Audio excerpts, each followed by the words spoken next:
Also, don't do these kinds of pulls I'm making right now unless you're really comfortable with it. You'll know when the time is right if you just practice tanking a little bit. Main thing about tanking is you really gotta make sure that you don't ever let any mobs hit you from the back, and you really gotta be aware of everything that's around you. I've noticed that from the fact that I'm a tank as my main character, that I am situationally aware of most that's going on in any other of my alts.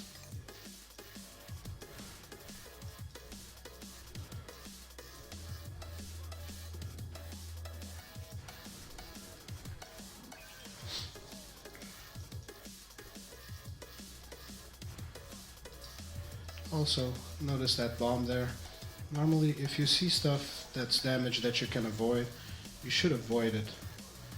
Because basically it will make everyone's life easier if you just avoid damage. And basically you can take lower geared healers with you if you know what you're doing. Make sure that you keep an eye out for guys like this that charge or run around and hit your... Oh, Neller. And hit your party for damage and stuff. Make sure that you keep your party safe at all times. It is your main focus to keep aggro on all mobs. Sure, you need to be... Oh shit. You need to be like this steel plate wall, but you must also make sure that you have enough skills and stats to keep aggro on yourself, because if you're not keeping aggro, you might as well not tank at all. A lot of people think that tanking is all about putting all your points into the defensive tree, and it's really not. And I'll go over my spec at the end of this run.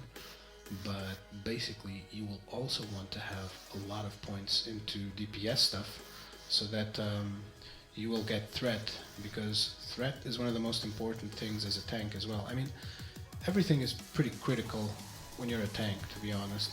Like, for instance, a lot of people don't pay attention to hit rating, and that's a big mistake, because if you're not hitting the mobs, you're not generating threat. And if you don't generate threat, what's going to happen is you're not going to make enough aggro, and you're going to get a message like the one over there, change target, and they're going to run to a party member and just pummel their asses. If you notice the sound, you'll hear that every now and then you'll hear a sound that goes like this bloody sound. That's because I have deep wounds, and deep wounds is really cool because it will basically, whenever you crit, it will bleed. It will make the mobs bleed. And for instance, you can crit with thunderclap even, and they will still bleed. Same thing with cleave. And it's pretty sweet if you keep all the mobs around you bleeding, because you can AoE tank more effectively than you would if you didn't have that.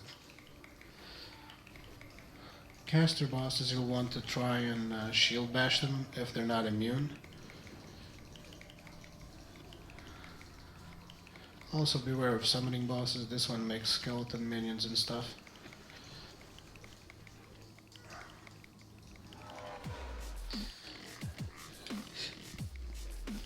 Okay, so let's...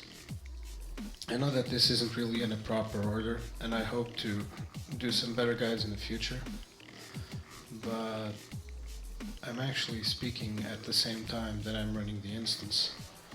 Maybe next time I'll try pre-recording and then doing the commentary. It might be easier. But anyways, your rage bar. Let's speak about managing your rage.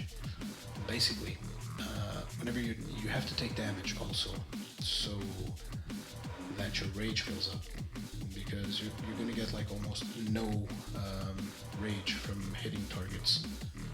So your main source of rage income is going to be taking damage. So taking damage is not always a bad thing, and sometimes you have to take damage, otherwise you can't tank. So anyways, managing your rage bar. If you're in an AoE situation, and you start getting above 50 rage like I just did, you will want to use cleave. Why? Because cleave is basically a rage dump. Cleave and heroic strike. On single targets you'll use heroic strike more often. But basically cleave and heroic strike are your main rage dumps. Why do you call them dumps? Because let's put it this way, every time that you're at 100 rage, it might feel really comfortable to know that you can use all your abilities, which is really cool and everything, but you'll never want to be at 100 rage. Why? Because if you're at 100 rage and you're still taking damage, it means that you're still receiving more rage than you're spending. And that's not necessarily a good thing, because that rage can be used on attacks like heroic strike and cleave. And you really should try to put these attacks when you're above 50 rage, because you'll make a lot more threat. And tanking, like I said earlier, has a lot to do with threat. If you notice me jumping on this, guys, it's because by jumping I can hit the guy that's above, and I was cleaving, so I was hitting the Drake and this guy. And I'm gonna try and make this shockwave real clear so that you guys can notice. See me moving back, and now shockwave. I hit every single target. This is just to make sure that you guys get the shockwave before the instant finishes. Moving back before shockwave is actually a key part in warrior tanking, because if you don't move back, like I said, you won't be able to hit every target.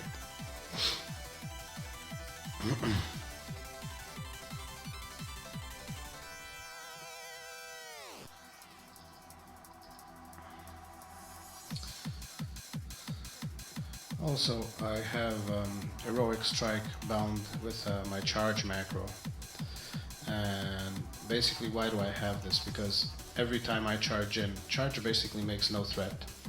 So if you charge in using heroic throw, what happens is you will have quite a bit threat threshold before you even get to the boss, which is a good thing, because a lot of DPSers these days don't wait for anything.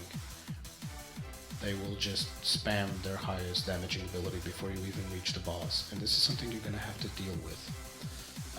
It's better if you're learning to tank, it's always better to start with your guildies. Even if it's a new guild for you, let me tell you something, they will love to train you as a tank, and probably they will be able to give you more tips regarding your performance, because tanking is also about adapting yourself to new situations.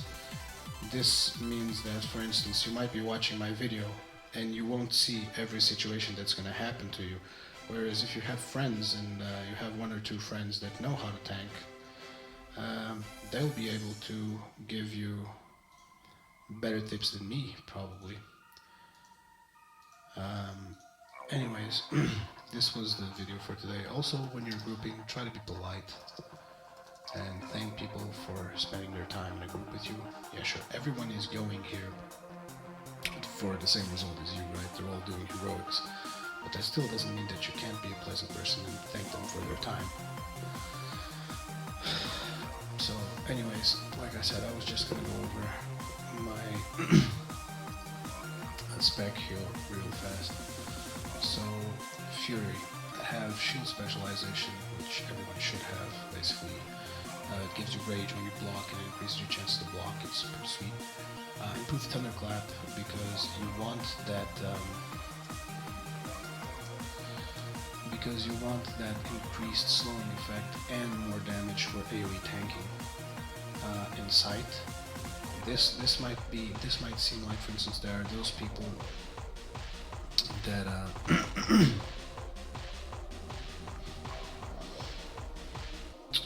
let me just leave the group here, otherwise they think I want to go for more runs and I don't.